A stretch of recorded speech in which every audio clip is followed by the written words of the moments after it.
guys, welcome back to Carry On Baggage. So it may be a tad premature to do this video because we're only on city number 3 of our whole nomadic journey, but we are gearing up to move to Sayulita, Mexico in a few weeks, and so I've been revisiting our whole moving process, and I thought I would do a whole video about how we organize and manage everything about our nomadic lives. So I'm going to walk you through my Coda doc, which is a program similar to Evernote or Notion. It's a wiki-style document that you use to track a lot of different information, and I'm going to show you what we track and how we organize it and how we use it to sort of support the processes of both prepping for a move, moving, settling into a new space, traveling, and generally just a cohabitative relationship where there's a lot of stuff to track between 3 people. You may have heard me mention Coda before. I did a video on the virtual closet app that I built and I used the same program. And no, this video is not sponsored by Coda. It just happens to be the app of choice that I've been using for this kind of stuff for the last 5 years almost now. But Coda people, if you're listening, go look at my account. I do some ridiculously insane things with your app. Just saying, hashtag sponsorship.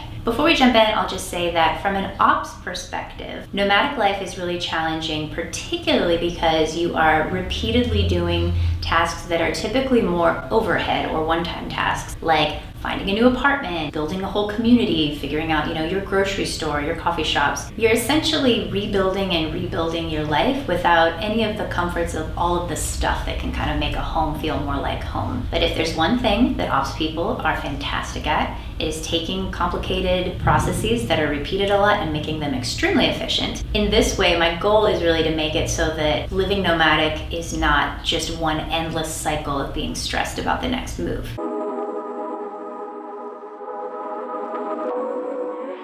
Okay, so every one of my Coda docs has a master dash that does kind of 2 things. One, it's like a dumping ground for anything that's being used all the time, like a master to-do list that might apply to the whole project. Sometimes I'll do countdown timers, kind of like an inbox or a notepad. And then the second thing is I usually keep some kind of inspiration for whatever the doc's being used for. Obviously this one's all about travel, so it's got a lot of travel inspiration that sort of serves as a good reminder of why we're doing this whole nomadic thing. Also, you might be able to tell I've got quite an obsession with swimming pools and castles. The next file types are always for cities. For Berlin, just the city we're currently living in, it'll have some docs for things that we are doing in that specific city. So for example, I did a lot of research on finding language schools while I was here.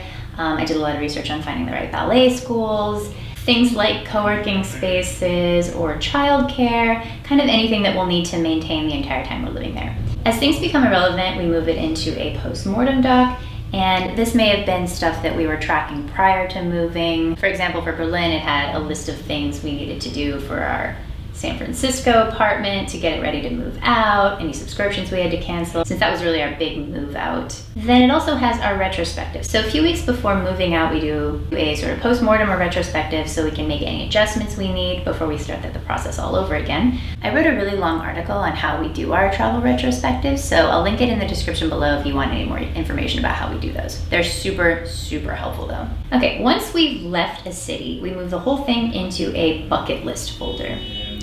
Oh, I can't wait until this is so much longer. Bucket list isn't the perfect word here, but I couldn't think of a more concise phrase for like things to do next time we're in that city. If you have one, please leave me a comment and I will change it, but for right now we just use bucket lists. After we've left, we refer to these docs to find stuff we might want to do again. For places like San Francisco and Seattle, where we have a lot of friends and family, I keep lists of things I should order that I can't get outside the States, or restaurants I want to hit up next time I'm there to make sure to make time for. People I want to make sure to save space for. It's kind of a dumping ground for everything to do or see or prioritize next time we're in the city. Because even when you take a vacation, there's like 50 things you didn't have time to do, and you want to make sure you hit those up next time. So this is a place where I can track all of that stuff. It can also be just helpful for posterity. So like I'll keep contact information or addresses of places we've stayed, just stuff that you may need in the future. I'm a stickler for tracking information so that my brain doesn't ever have to think about it again. So this is just a place where I keep all of that. The crux of the operations piece lives in this master list folder. These are lists that apply to everything. So they include things like our master list of inventory. And yes, this is everything we own. It is not up to date right now because I do not keep this up to date every single day, but I'll update it when we move, which Should be very interesting to see how much crap we've acquired in the last few months here. Then we have our move out and move in process. This is probably the least robust section of our Coda thus far because we've only done this a few times, but we have done it a few times, so there is a process. This basically breaks down what we need to do on a timeline so we don't get overwhelmed. So when we're a month out before we want to move, we do our post-mortem on the city. We select which city we want to go to next. We figure out some tentative dates, and then we start talking to our landlord about coordinating move-out logistics, just in case they have like a 38-day move-out notice policy. Probably the biggest part of our move-out process is this prepping for arrival checklist, which we start 2 weeks out. That is, as you guessed it, it's a list of lists. This is one of the most important parts, I think, of being nomadic, is being able to get settled really, really quickly the moment you arrive somewhere. You don't want to spend the first week or two getting settled, because if you're wanting to move every 3 months, you want to really hit the ground running. In addition to this checklist, I also have an extremely specific system for how we spend the first 72 hours in a new place. And I have another video planned for that, but let's just say it is an extremely intentional process because I do not like having to coordinate logistics and figure out things like where we're gonna eat breakfast or when we're gonna find some sleep if we've taken a red eye when we get somewhere and we're already exhausted from traveling. Because when I get to a new city, I like to relax and I like to explore for fun, not necessity. Okay, so this list of lists has things like the places to find checklist. These are all the things that we're gonna need to figure out and probably create a Google map for. It's broken out by category. Eventually I might wanna actually put this in order of priority, but things like a grocery store and a co-working space are probably first on the list. You know, things like movie theaters. Remember movie theaters? Clearly this dog's out of date. Anyway, like I said, we set up the very specific first week.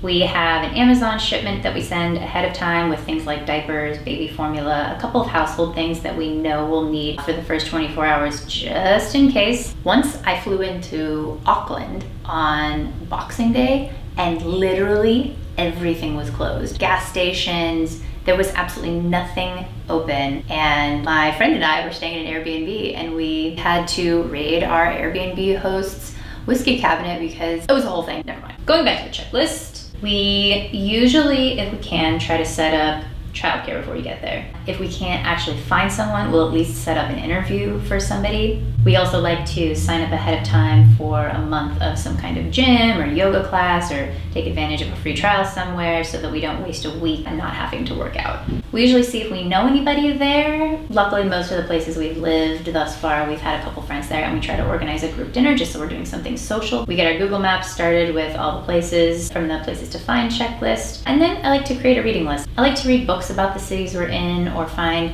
either fiction or nonfiction just to kind of get me in the mood. I watch a lot of movies that were filmed in or about the place we're going to, probably the week leading up to it. I love to do that while I'm packing. It gets me really excited. And then while I get there, I like to read some kind of book on either the history of the place or even just a fiction book that's set there. I think it makes you appreciate the city more, you notice more things, and it kind of gets you inspired.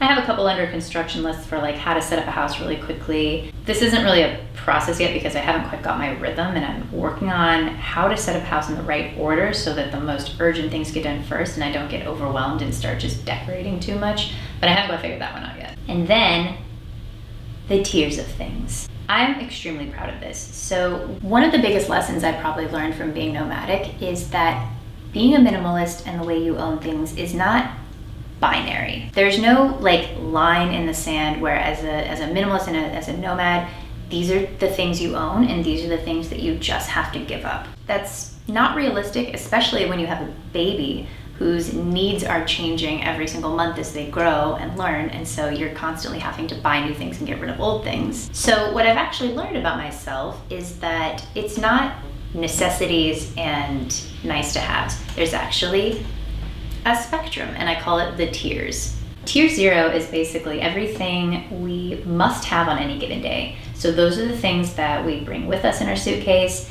and we probably do the most research to make sure that those things are gonna last a really long time and serve their purpose really well. These are kind of the top priority things. But then there's Tier 1 things. Tier 1 things are things that we will need eventually And so those get purchased first over the first few days and weeks of being somewhere. It's basically tier 0 stuff, but we don't pack it because you can probably buy it anywhere. So it's a lot of consumables, some baby stuff, that sort of thing. And then tier 2 is where it gets really interesting. These are things that you don't absolutely need, but they make this huge difference in quality of life. So sometimes Airbnb will have this type of stuff, and sometimes they don't, and we end up having to buy them, hence the list. This is where I'm actually learning a lot about myself, because some things that I thought were like luxury, nice to have items, like let's say a yoga mat, are actually necessities for me, and vice versa. Some things that I thought I actually couldn't live without, turns out it doesn't really matter. Some stuff is obvious. For example, we always like to have a really good chef's knife and wine glasses because we cook a lot and drank a lot. Some surprises have been a yoga mat and like some general self-care stuff. Like, turns out I use heat packs and foam rollers and lacrosse balls daily, if not multiple times per day. Also, robes and slippers are things that like I wouldn't pack because they're super bulky and I don't need the nicest one, but they are something that like make a huge difference day to day. And then tier 3 is a helpful list to track because you don't need them, and they don't make a huge impact in day-to-day life. But these are the things that I always want to buy. So I keep this list because I may buy something like a blender if they don't have it, but I'm not going to do that before I buy all of our tier 2 things. So it's nice to sort of keep this list in a priority order. And this is a list I'm working through, and it's kind of like a things I'm learning about myself in terms of what things really do make a difference in my day-to-day happiness and what things are nice to have, but you don't really miss them. Last on this master list category is Incubator Projects. Finally, I will explain why I call this doc the Life Incubator. So for those not in tech, an incubator is a company that basically helps young startups get up and running by offering either mentorship or office space, essentially incubating them while they're little babies that are going to grow up to be big, strong companies. So when we decided to do this whole nomadic life, one of the things that we wanted to do was use each place we lived as a sort of mini incubation for a project we've always wanted to do, and basically tie each place we live with a project. Here in Berlin, I've been using my time here to work on this travel blog, which actually became a YouTube channel, and becoming fluent in German, which I think I'm doing ausgezeichnet. Manuel's been spending his free time here learning how to do music production. He did an amazing job playing a beautiful set at an event we went to, so he's been having a lot of fun getting into more of the production side of music, which is why this camera is sitting on top of a super nice piano that we are now schlepping with us everywhere we go. I always want these to be something that you can sort of only do, or it's much easier to do in a specific place. So maybe Mexico might be good for getting back into meditating 2 hours a day. I'm not sure, but this is kind of what we track that for. And then Ezra. Ezra used to have his own Coda doc, but since we refer to it so much and it's such a part of our nomadic life, it lives here now. We have his roadmap, which is a whole thing for another video. It's basically things we use to check in on and make adjustments to his life and his milestones and all that. It's a baby roadmap, basically. His daily schedule, his morning and night routines, which we change not only when something changes with us, but also it changes every time we move somewhere. So it's a really good way to refresh sort of your morning and night routines, because probably the best piece of advice I would give anybody who is looking to get their shit together is refresh your morning and or night routine. Okay, and then I just like to track his travels, so where he's lived during different parts of his life, how many flights he's taken. Since I moved around a lot as a kid, I rebuilt one of these for myself, but it's not nearly as detailed, and so kind of want him to just have it since we're schlepping him around the world. And then miscellaneous adult things, which is finances, grown-up-y things that are less fun to talk about. All right, I had a blast making this video, mostly because in preparation, I completely reorganized my Coda doc, which I love. It's like decluttering, but for spreadsheets. If you like these types of videos, or maybe you subscribe to my channel during my brief 15 minutes of fame when one of my videos on learning to code went viral, let me know down in the comments. It's really helpful to get feedback like that. I have an enormous backlog of videos to make, ranging from nomadic life, organization, and productivity. I also have a lot of tips on just engineering and programmer type stuff. I have a lot of interest, guys. I'm definitely not good at sticking to one topic. So until I can figure out what exactly my brand is, I'm just doing videos on everything. So yeah, if you want to help me find my life purpose, let me know in the comments. I am really here trying to make content that's helpful for you, well, and me, and us together. Anyway, feel free to subscribe to my channel. I try to put out new videos every Tuesday/Thursday, and I will see you guys in my next video. Let's do a quick check and just make sure I hit the record button. Hi, I'm gonna ruin your take. Indeed I did. Oh!